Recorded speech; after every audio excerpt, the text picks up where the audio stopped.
사도행전 12장 24절에서 13장 3절 말씀입니다. 신약성경 208쪽입니다. 교독합니다. 하나님의 말씀은 흥왕하여 더하더라. 바나바와 사울이 부주하는 일을 마치고 마가라는 요한을 데리고 예루살렘에서 돌아오니라. 안디옥 교회에 선지자들과 교사들이 있으니 곧 바나바와 니게르라 하는 시므온과 구레네 사람 루기오와 분봉왕 헤롯의 젖동생 마나엔과 및 사울이라. 주를 섬겨 금식할 때에 성령이 이르시되 내가 불러 시키는 일을 위하여 바나바와 사울을 따로 세우라 하시니. 같이 읽습니다. 이에 금식하며 기도하고 두 사람에게 안수하여 보내니라. 아멘. 기도하겠습니다. 하나님 아버지, 하나님 앞에 나왔고 하나님의 말씀을 받습니다. 하나님의 말씀이 우리의 심령을 부수고 하나님의 말씀이 우리를 결단하게 하는, 우리를 새롭게 하는 시간이 되게 하여 주옵소서. 예수님의 이름으로 기도하옵나이다. 아멘. 오늘은 모델교회라는 제목으로 하나님의 말씀을 선포하고자 합니다.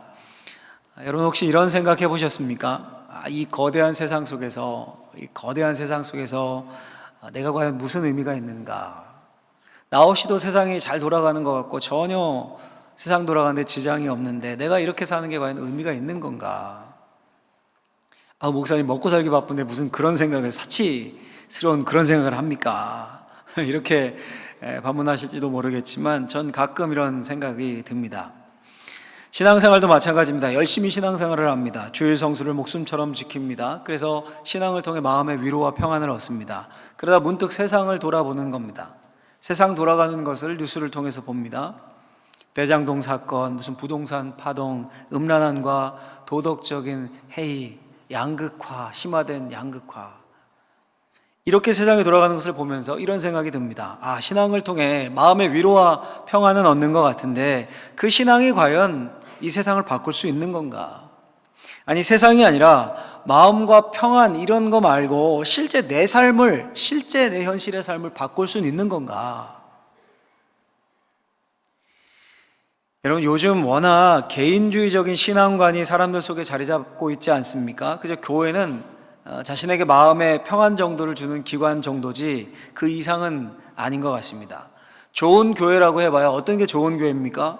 교인들 숫자가 늘어나는 겁니다. 숫자가 많아져서. 그러면 헌금도 많이 들어오겠죠? 헌금 많이 들어오니까 그 헌금으로 여러 인프라들 잘 갖춰서 우리 자녀들 교육이나 놀이공간 이런 거 많이 제공하고 어려운 사람도 좀 돕고 이 정도면 되지, 이 생각이 팽배한 것 같습니다.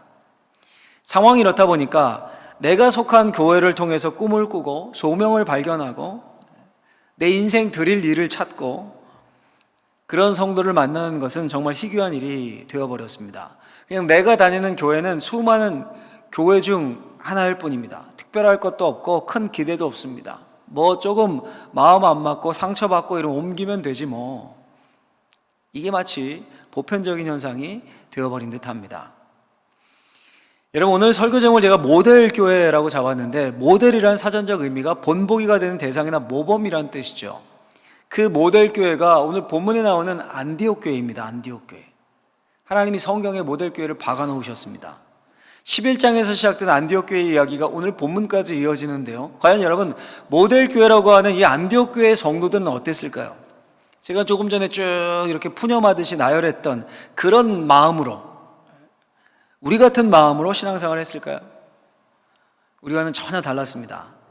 오히려 안디옥이라는 도시는 지금 우리가 사는 이 도시보다 더 완벽한 세속도시였습니다. 예수를 믿고 예수를 따르는 사람들이 전무했습니다. 그 세속도시에 처음으로 예수 믿는 사람, 예수를 믿고 따르기 시작한 사람들이 안디옥 교회 성도들입니다. 그러니 자신들이 몸담고 있는 세상을 보면 어떨까요? 교회 밖의 세상을 보면 암울합니다. 암울해. 아무도 하나님 인정하지 않습니다. 우리처럼 나가면 옆 교회에 있고 기독교 인프라가 있고 그럴 때가 아닙니다. 진짜 홀로 덩그러니 안디옥 교회가 생긴 겁니다. 그런데 여러분, 그런 상황에서도 그들은 신앙을 그저 내 마음에 위로를 주는 것 정도로 여기지 않았습니다. 이런 세상 속에서 신앙이 무슨 의미가 있겠어, 이렇게 자신들의 가치를 평가절하하지도 않았습니다. 오히려 안디옥 교회 성도들은 그 안디옥뿐 아니라 그 안디옥을 넘어서 시리아와 아시아, 로마 제국 전역에 예수가 오직 이 세상의 소망이다, 이걸 알리는 전초기지, 교두보 역할을 감당합니다. 여러분, 이런 안디옥 교회, 모델 교회를 통해 하나님이 오고 오는 세대 속에 주시는 교회를 향한, 우리를 향한 분명한 메시지가 있는 겁니다. 제가 한 줄로 한번 그것을 정리해 봤는데요. 같이 한번 화면을 보고 읽어보도록 하겠습니다. 하나님은 늘 역사의 큰 물줄기 속에 시대적 사명을 감당하는 모델 교회를 세우신다. 모델 교회를 하나님이 역사 속에 늘 세우신다는 겁니다. 분명히 여러분, 하나님이 이 세상을 다스리십니다. 역사는 하나님의 일하심이 나타나는 현장입니다. 근데 그 현장에 하나님이 누굴 사용하십니까? 교회를 사용하시고 사람을 사용하십니다. 솔직히 여러분, 누구도 하나님의 정확한 섭리를 알 수 없죠. 성경에 나와 있는 정도 아는 거죠. 근데 이 흙탕물 같은 세상 속에 하나님이 어떻게 자세히 역사하실지 그 자세한 스텝과 과정 우리가 아무것도 모릅니다. 그런데 아는 게 있어요. 뭡니까? 하나님이 여전히 세상을 다스리신다는 겁니다. 그렇다면 그저 우리는 아는 만큼, 우리에게 주어진 만큼 참여하는 겁니다. 신앙이 내 마음의 위안, 내가 복받고 내가 잘되고 이 정도 차원에서 머물면 복이 그 정도에서 한정되는 거예요. 근데 이것을 뛰어넘어서 이런 개인적인 차원을 넘어서는 것을 인식하고 우리가 할 수 있는 바 하나님의 역사에 참여하고 사용되기를 간절히 원한다면 하나님이 그렇게 사용을 하시는 거예요. 그 모델 교회가 바로 안디옥 교회입니다. 여러분, 안디옥 교회의 성도들이 그 이교도의 도시, 세속도시 안디옥에서 자신이 세계선교의 전초기지가 될 것을 알았겠습니까? 요 다음 바로 이어지는 게 선교사 파송이거든요. 바울과 바나바와 바울이 그렇게 엄청난 사역을 감당하고 하나님의 기쁨이 될 것을 알았습니까? 전혀 몰랐습니다. 그저 자신들의 상황에서 은혜 받고 하나님의 일하심에 대한 소망을 두고 할 수 있는 최선을 다한 겁니다. 그게 여러분 어떤 갈래로 나타날까요? 두 갈래로 드러나요. 안디옥교회 하는 일이 두 갈래로 드러나는데요. 이 두 갈래의 사역을 통해서 하나님이 시대적 사명을 감당하는 교회, 모델교회로 안디옥 교회를 사용하셨습니다. 뭐냐면 두 갈래, 제가 한번 정리해 봤어요. 첫 번째는 안으로, 같이 한번 읽어볼까요? 장벽을 넘어 어려움을 당하는 교회를 적극적으로 도왔다. 두 번째는 밖으로요. 밖으로 있습니다. 사람을 보내 새로운 교회를 세우는 선교를 감당했다. 자, 여러분, 이 두 갈래였는데 먼저 첫 번째 갈래를 한번 생각해 보면 안으로 장벽을 넘어 어려움을 당하는 교회를 적극적으로 도왔다. 이 무슨 말일까요? 오늘 본문 25절, 12장 25절에 보면 이렇게 되어 있습니다. 같이 한번 읽겠습니다. 바나바와 사울이 부조하는 일을 마치고 마가라는 요한을 데리고 예루살렘에서 돌아오니라. 아멘. 바나바와 사울이 부조하는 일을 마치고 예루살렘에서 돌아왔다라고 성경이 되어 있습니다. 이 구절을 이해하려면 11장으로 돌아가야 돼요. 이미 우리가 다 살펴본 겁니다. 복습입니다. 안디옥 교회가 세워지고 성령과 믿음이 충만한 바나바가 예루살렘 교회에서 목회자로 파송이 됐습니다. 안디옥 교회로 가서 양육하다가 혼자 감당이 안 돼요. 계속 성장합니다. 혼자 힘으로 안 돼서 다소의 칩거에 있던 사울을 기억해내고 사울을 같이 청빙해서 동역하자고 제안을 해요. 사울이 허락해서 같이 안디옥 교회에서 사역을 하는 겁니다. 진짜 목회자요 위로자인 바나바가 목양하고 성경 박사였던 사울이 성경 공부를 시키니까, 바울이 시키니까 당연히 교회가 든든히 세워져 간 겁니다. 참 제자들이 늘어나고 비로소 주변에 안 믿는 사람들이 처음 생긴 거잖아요. 그 공동체가. 그러니까 저 사람들 뭐야 저거. 와, 다르네. 뭔가 새로운 종류의 인간들이네. 완전 예수께 속한 사람, 예수쟁이들. 그리스도인이네. 이렇게 소문이 자자해졌습니다. 그리고 무슨 일이 일어납니까? 예루살렘에서 탐방차 들린 목사님들 중에 신령한 아가보 목사님이란 분이 성령 충만해서 천하에 큰 흉년이 들 거다. 이걸 안디옥에 와서 예언을 합니다. 안디옥 교회에서. 안디옥 교회 성도들이 그걸 예사로 듣지 않고 성령께서 말씀하신 것으로 받았습니다. 그 말씀에 마음을 담아서 작정 헌금을 합니다. 작정 헌금을. 그리고 진짜 예루살렘에 큰 흉년이 들고 그러자 그 헌금을 목회자 바나바와 사울 편에 예루살렘으로 보냅니다. 그 결과를 오늘 본문 25절에 요약하고 있는 겁니다. 바나바와 사울이 부조하는 일을 마치고 마가라는 요한을 데리고 예루살렘에서 돌아오니라. 그 구제헌금 잘 전달하고 마가라는 요한 동행 삼아서 다시 안디옥 교회로 돌아왔다는 겁니다. 자, 그러니까 안으로는 어떻다고요? 같은 예수를 믿고 섬기는 교회를 도운 겁니다. 예루살렘 교회가 큰 어려움을 겪고 있을 때 적극적으로 작정 헌금해서 교회를 도왔습니다. 이것이 여러분 사도행전이 소개하는 모델교회 안디옥 교회의 사역의 첫 번째 큰 줄기입니다. 첫 번째 갈래. 그뿐입니까? 둘째는 밖으로 사람을 보내서 새로운 교회를 세우는 선교를 감당했다. 이것도 무슨 말일까요?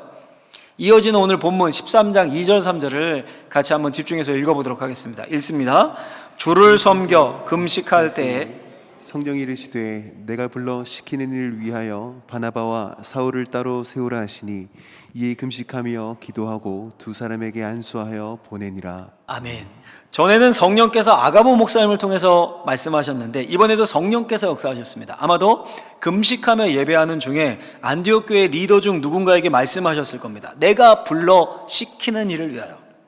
성령께서 시키실 일이 있었습니다. 그게 뭡니까? 목회자 바나바와 바울을 선교사로 파송하는 거였습니다. 안디옥 교회가 이에 순종하죠. 이에 금식하며 기도하고 두 사람에게 안수하여 보내니라. 간절히 작정해서 기도하고 두 사람에게 안수했습니다. 소위 파송식을 한 겁니다. 파송식. 그리고 선교사로 보냈습니다. 보내는 선교를 감당한 거죠. 자, 여러분 역시 또 한번 생각해 보시죠. 안디옥 교회가 선교사를 파송했습니다. 보내는 선교를 최초로 감당한 겁니다. 지금. 근데 그 결과를 예상했습니까? 거듭 말씀드리지만 바나바와 사울이 가서 어떤 사역을 감당하고 그 결과 어떤 교회들이 세워지고 이런 걸 알았습니까? 몰랐습니다. 전혀. 그냥 그들이 아는 만큼 그저 성령이 인도하시고 하나님의 뜻이 확실히 알려진 것만큼 감당한 겁니다. 그런데 하나님이 그 안디옥 교회의 참여와 순종을 사용하셔서 시대적 사명을 감당하게 하시는 모델 교회로 삼으셨습니다. 여러분, 이 시대의 시대적인 사명이 뭡니까? 하나님이 원하시는 교회 내부적으로는 유대인과 이방인의 그 높은 장벽을 허무는 거였습니다. 그래야 복음이 땅끝까지 진군될 수 있었거든요. 그게 하나님의 계획이었습니다. 안디옥 교회는 이런 큰 하나님의 계획을 제대로 몰랐습니다. 예루살렘 교회가 어떤 교회입니까? 생각해보면 그곳 출신들이 안디옥까지 와서 박해 때문에 와서 흩어져서 복음 전해서 교회가 세워진 거거든요. 개척됐거든요. 그뿐입니까? 자신들의 목회자인 바나바를 파송해 준 교회입니다. 근데 큰 흉년이 들어서 그 교회가 어려워졌습니다. 그러니까 그냥 보답의 차원으로 작정 언급하고 성령께서 말씀하시니까 바나바와 바울을 보내서 헌금을 전달한 겁니다. 그런데 하나님은 그 안디옥 교회의 선의와 구제 헌금을 특별하게 중요하게 사용하십니다. 넘을 수 없는 유대인의 장벽, 예루살렘 유대인 교회잖아요. 유대인 장벽.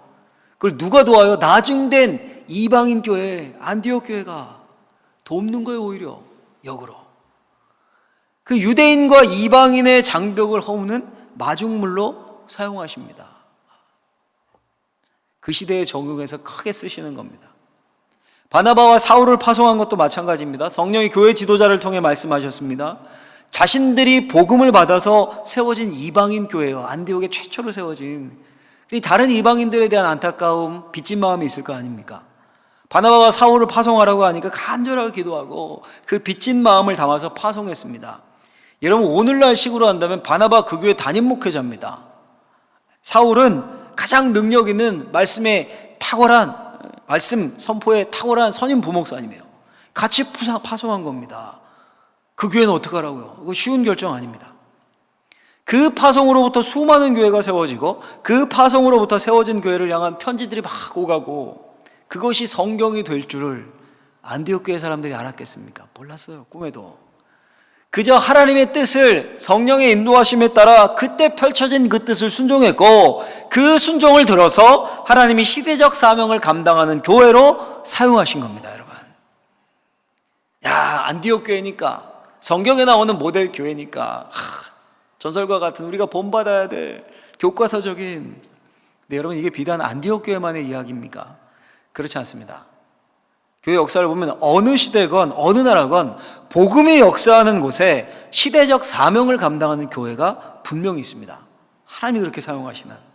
제가 우리나라 교회를 하나 소개해드리겠습니다. 보여주시면, 오래된 교회 같은데 모르시겠죠? 이름을 들면 아실 겁니다. 신앙생활 좀 하신 분들은. 장대현 교회라는 교회예요. 저 교회가. 들어보셨죠? 1907년 평양 대부흥, 우리 수도 없이 들어서 아는데 그 있었던 교회입니다.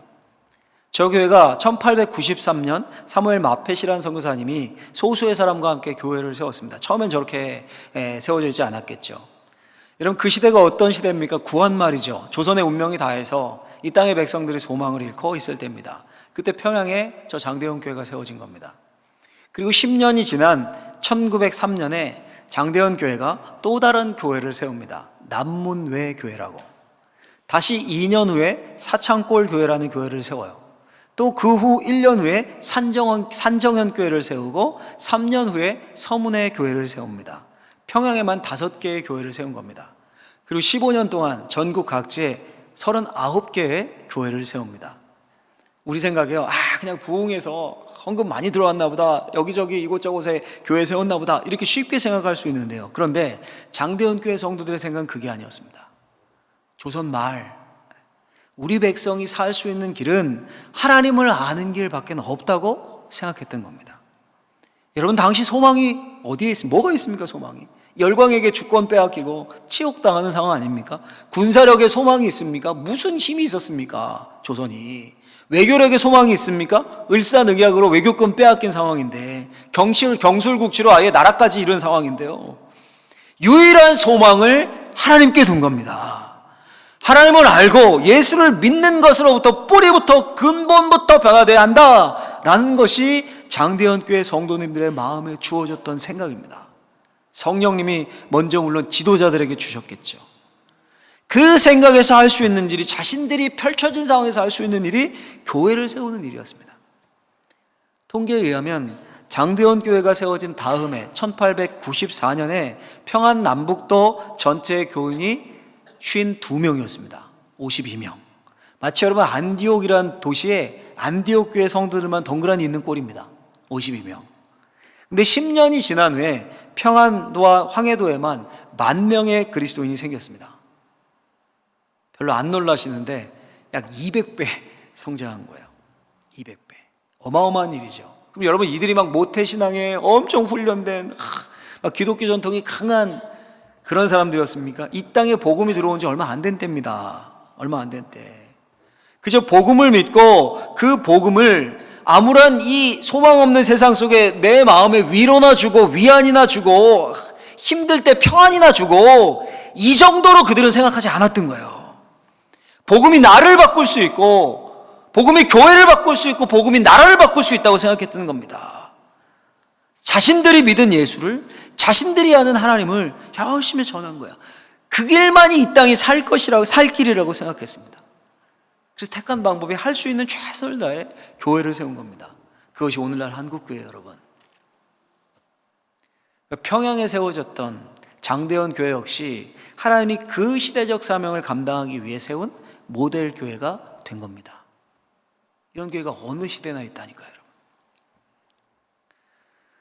3주 전에 우리 장로님들과 정책 당회를 했습니다. 한 해를 돌아보면서 내년도를 계획하면서 이제 1년에 한 번 이렇게 좀 길게 이야기를 하는 그런 시간인데요.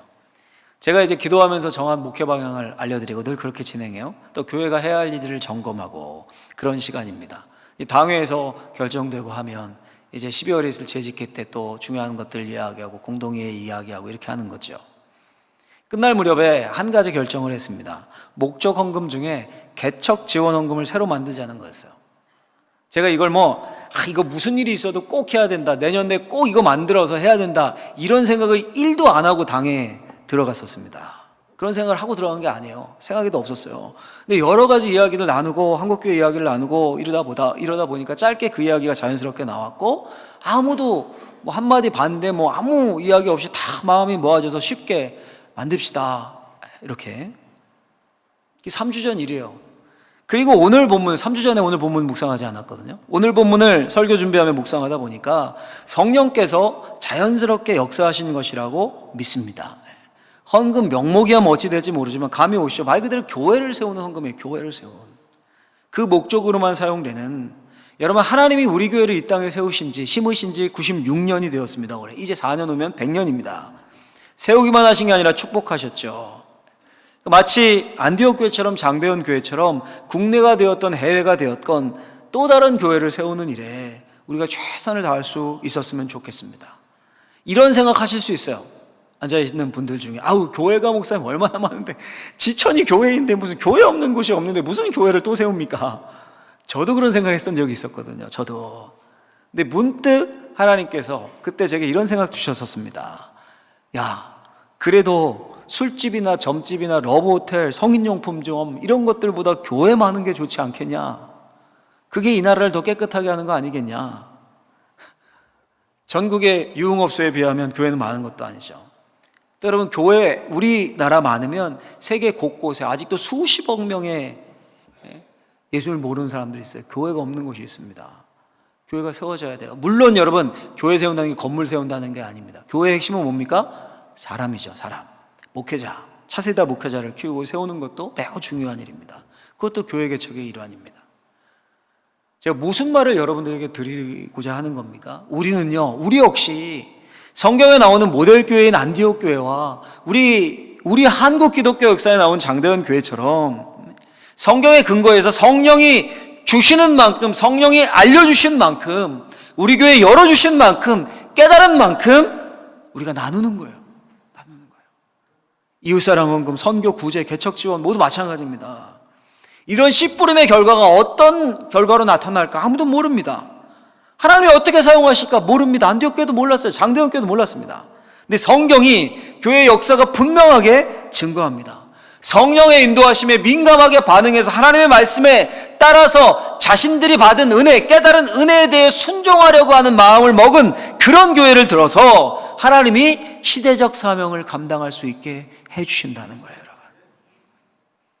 그저 우리는 열려진 만큼, 아는 만큼 우리가 할 수 있는 순종으로 나아갈 뿐입니다.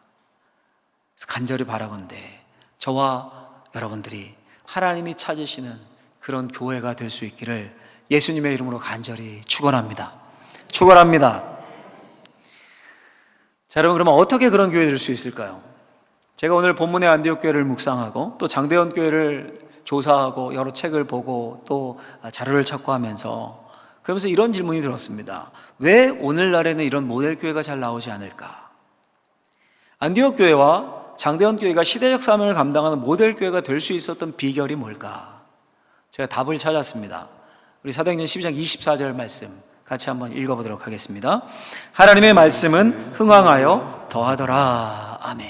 핵심은 뭡니까? 하나님의 말씀이에요. 하나님의 말씀.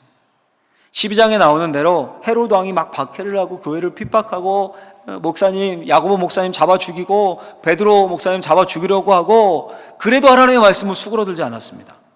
그 대표적인 예가 역시 안디옥 교회입니다. 안디옥 교회의 대표적인 특징이 하나님의 말씀을 소중히 여겼고 열심히 그 말씀을 배운 겁니다.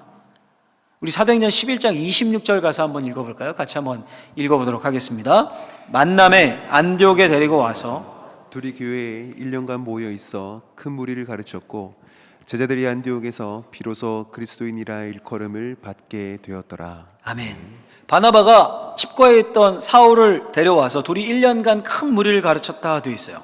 뭘 가르친 겁니까? 뭐 상식, 일반 상식 아니면 무슨 역사 뭐 이런 거 가르쳤겠습니까? 인문학 가르쳤겠습니까? 하나님의 말씀을 가르친 겁니다. 복음을 가르쳤습니다.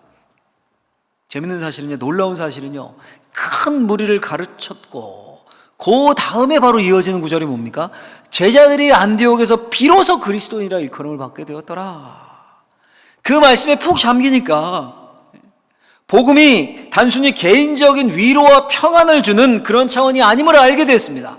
마음의 평안을 누리고 실제 내 삶은 전혀 변화가 없는 그 정도의 감동, 위로, 무슨 영화 보고 위로받듯이 복음이 그런 수준이 아님을 알게 됐어요. 그 말씀을 통해 세상을 보고 말씀을 통해 삶을 보고 말씀을 통해 사명을 발견하게 됐습니다. 그 자신들이 할 수 있는 바 안으로 힘써 구제연금을 하고 밖으로 선교사를 파송합니다. 성령의 인도하심에 따라. 여러분, 놀랍게도요, 장대현 교회도 그랬어요. 한국 초기에 사경회라는 것이 있었습니다. 사경회. 1890년도에 시작된 기독교, 한국 기독교의 독특한 문화였는데요. 당신 여러분 농경사회 아닙니까? 농경사회는 시즌이 정확하게 둘로 구분되지 않습니까? 농사의 바쁜 여름철 농번기 엄청 바쁘죠. 반면에 좀 한가한 날씨가 추워지는 겨울 농한기 이렇게 있죠. 농번기 너무 바쁘니까 매년 농한기를 잡아서 추운 겨울에 열흘에서 보름 정도 성경을 집중적으로 공부를 하는 겁니다. 그게 사경회입니다. 사경회. 그 뜻이 성경을 낱낱이 살피고 공부하는 모임이라는 의미입니다. 평양 더 춥잖아요, 여러분. 이것보다 영하 20도 30도 되는 겨울에 100km 300km를 걸어서 그 사경에 하러 교회 오는 겁니다. 교회. 우리처럼 오전에 예배드리고 다시 집에 갔다 오고 됩니까? 100km 200km 걸어왔는데 안 되죠. 그러니까 자신들이 먹을 쌀을 이고 오는 거야. 평양으로 오는 겁니다. 뭐 호텔에 있습니까? 여관이 있습니까? 당시에 그냥 마당에서 추위 피하면서 밥 해먹고 뭐 하는 거예요? 성경 배우는 거예요. 그냥 계속 성경을 배웁니다. 엄청난 지식인들이 모였겠습니까? 평범한 양민들이 모여서 성경을 배우고 그 성경이 자신들의 마음의 평안과 위로를 주는 정도를 넘어서는 것임을 안 겁니다. 말씀의 은혜에 푹 잠겼습니다. 1907년에 열린 사경회 1월 2일에 열렸는데 사경회 자그마치 1,500명이 참석했다고 그래요. 아까 거기에 자리가 없는 거죠. 전국 각지에서 성경을 배우러 몰려온 겁니다.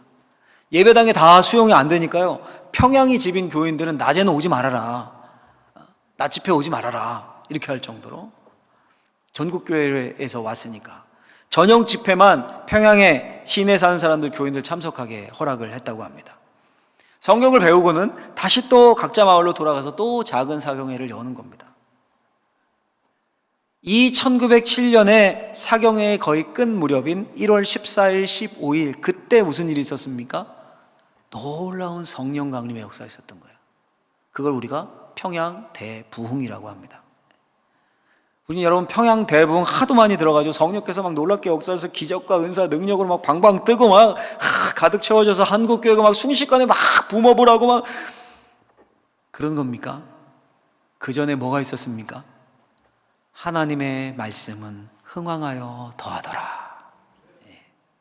하나님의 말씀을 배우고 그 말씀을 통해 성령의 인도하심을 받고 그 말씀을 통해 자신들의 사명을 새기고 그 말씀으로 자신들의 삶을 보고 세상을 보는 교회와 성도들이 있었습니다. 그 말씀에 사로잡혀서 은혜에 사로잡혀서 암흑과 같은 세상 속에 그 시대에 소망 없는 세상에 오직 예수가 소망임을 믿고 그래서 교회를 세우고 복음을 전하고 그랬던 안디옥 교회 그리스도인들, 그랬던 장대원 교회의 성도들이 있었습니다. 그런 성도들을 통해서 하나님이 시대적인 사명을 감당하게 하셨습니다. 그것을 감당하기 위해 그들에게 축복하셨습니다. 여러분, 우리 교회에 먼저 이런 말씀의 흥왕이 있었으면 좋겠습니다. 할렐루야. 제 간절한 소원인데 여러분도 이 소원을 좀 품으셨으면 좋겠습니다. 기독교는 말씀의 종교입니다. 웅장한 예배당 건물이 있고 막 부대 시설이 있고 잘 돌아가는 시스템과 조직이 있고 잘 갖춰진 프로그램이 있어도 그 속에 하나님의 말씀이 없으면 영혼은 변하지 않습니다. 사람들은 모였다 갈 수 있어요. 그런데 변화는 일어나지 않습니다. 진정한 하나님의 능력은, 삶이 변한다는 능력은 나타나지 않습니다. 여러분, 그 예가 되는 한 말씀을 한번 읽어볼까요? 사무엘상 3장 1절 말씀인데 같이 한번 읽어보겠습니다. 우리 아이 사무엘이 엘리 앞에서 여호와를 섬길 때에는 여호와의 말씀이 희귀하여 이상이 흔히 보이지 않았더라. 아멘. 여호와의 말씀이 희귀하여 이상이 흔히 보이지 않았더라. 말씀과 이상은 하나님이 선지자들을 통해 백성들에게 자신의 뜻을 전달하는 가장 기본적인 수단이었습니다. 그런데 말씀과 이상이 희귀했습니다. 종교 제도는 있었습니다. 번듯하게 잘 돌아갔습니다. 예배도 잘 드려졌어요. 번듯하게. 그 대표가 엘리 제사장이었습니다. 늘 예배가 드려졌고 말씀이 전해졌습니다. 그런데 여호와의 말씀과 이상이 희귀했다라고 말씀합니다. 오늘날 우리 교회가 절대로 따라서는 안 되는 모델입니다. 다 있는데 다 잘 돌아가는 것 같은데 말씀이 희귀하면 아무것도 없는 것과 다를 바 없습니다. 반면에 안디옥 교회, 장대원 교회처럼 그 세속 도시에 덜렁덜렁 50명, 덜렁 몇 명 섰는데 뭐가 있습니까? 저 건물에 아무것도 없는데 하나님의 말씀이 흥왕하면 역사가 일어납니다. 왜냐하면 하나님의 말씀에 능력이 있기 때문입니다. 큐티 안 하시고 멈추신 분들 다시 시작하십시오. 내년도 이제 또 얼마 안 남았지 않습니까? 지금 신청하세요. 내년 1년치 해봐야 뭐 2, 3만 원밖에 안 합니다. 커피 2잔 안 드시면 돼요.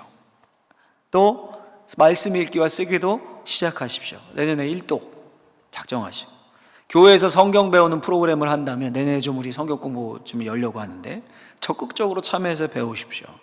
하나님의 말씀이 흥왕해서 더하지 않으면, 말씀의 은혜가 없으면 교회에서 하는 그 어떤 일에도 능력은 나타나지 않습니다. 반면에 말씀이 흥왕하면 아무것도 없어도 그 말씀 안에서 하나님이 역사하십니다. 말씀을 듣고 배우고 자세히 살펴서 그 말씀에 순종하는 그런 저와 여러분들이 되기를 예수님의 이름으로 간절히 축원합니다. 축원합니다. 자, 말씀을 맺겠습니다. 여러분, 지금까지 설교 들으셨는데 무슨 생각이 드십니까? 좋은 이야기네. 안디옥 교회 진짜 좋은 교회네. 우리 교회가 그렇게 시대적 사명을 감당하는 교회가 되었으면 좋겠네. 그랬으면 좋겠네. 혹시 그 정도의 생각이십니까? 진짜 중요한 것은요, 깨닫고 문제의식을 느껴서 내일로 여기는 겁니다.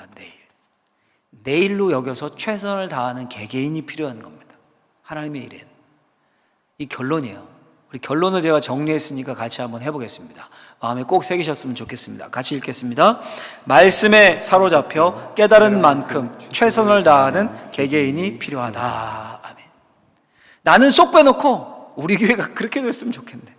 이런 마음으로는 절대 하나님의 역사를 맛볼 수도 없고 하나님의 넘치는 복을 누릴 수도 없습니다.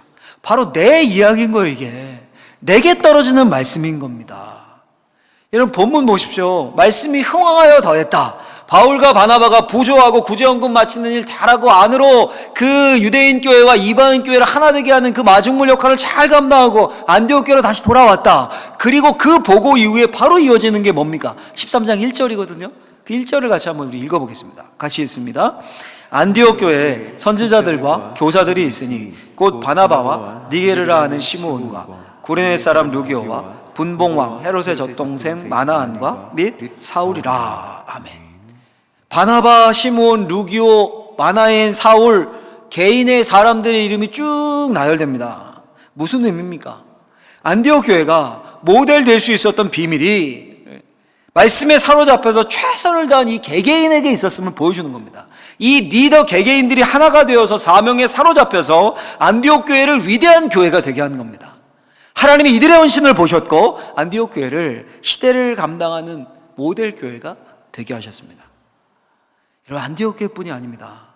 장대현 교회에는 조사라고 불리는 사람들이 있었습니다. 조사, 조력자라는 의미인데요, 당시 선교사님들과 목사님들 도와서, 목사님이 누가 있겠습니까? 그때 1907년에 첫 평양신학교에서 목회자 7명 배출했는데요, 그 전에 목사님이 시기했거든요. 그러니까 조사라는 사람들이 교회를 섬겼던 거예요.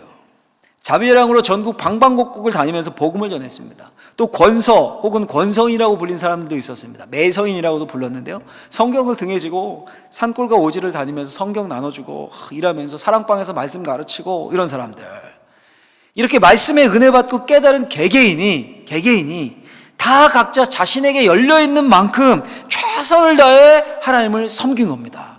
하나님이 그걸 묶으신 거예요. 장대현 교회라는 이름 아예 그걸 묶으신 겁니다.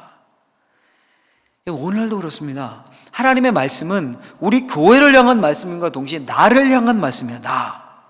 정말 세상이 암울하지 않습니까? 타락할 대로 타락한 세상 아닙니까?